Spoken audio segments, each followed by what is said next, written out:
Welcome to another episode of This Goose is Cooked, where we review books intended for our future generations. Today's book, Clark the Shark, written by Bruce Hale, illustrated by Guy Francis, published by HarperCollins Publishers. A terrible case of, if you can't beat 'em, join 'em. Clark the Shark was well written, but entirely too long, and the author could have still gotten his point across in about half of the words. Guy Francis is clearly a talented illustrator, and these two put together an entertaining read.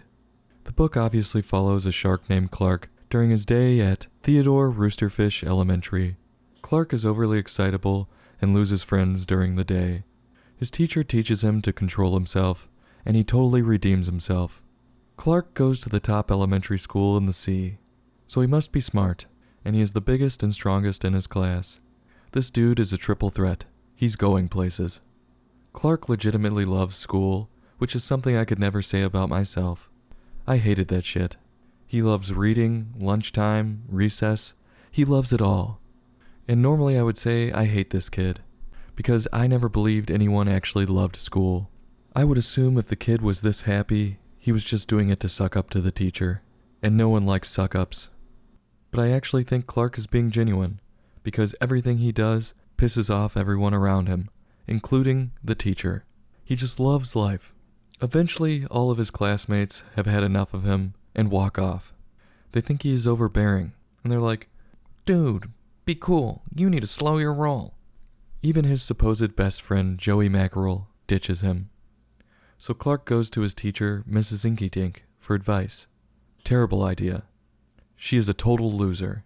She tries to drag him down to her miserable level and says, I quote, "Clark, sometimes you play too hard. You munch too hard. And gosh, you even help too hard." Look, I get her critique of munching too hard. I hate messy eaters who smack their lips. It's disgusting. But playing too hard or helping too hard is not possible. That sounds like loser talk. Like someone who keeps losing to you and saying, "I could win too if I tried as hard as you." Ha, yeah, okay, just making up excuses. Clark should go out and wipe the floor with him every time he plays. This dude has D1 athlete written all over him, and his teacher is telling him to stop trying so hard? Helping too hard? Huh? So now charity is frowned upon? Just sad. So Clark takes the advice and tries to fit in with the losers, but struggles trying to implement it. This dude is a winner, and because of peer pressure, he's being drugged down. Eventually Clark figures out how to stay cool, how his teacher puts it, and everyone starts to like him again. These kids clearly have short memories. Yes, Clark is happy his friends like him again, but you fear in the future Clark will lose his love for life as he tries to fit in. A new kid shows up to the playground called Sid the Squid. Everyone runs in terror, because he is a squid as big as Clark. I probably would too. And the new kid accidentally destroys some of the playground equipment. Clark finally sees a friend in Sid the Squid who can actually hang with him, and they go wild. The two of them will probably make up half of the high school football team's offensive line. Clark warns the new kid to be cool around the other loser kids going nowhere at school, and everyone loves them both.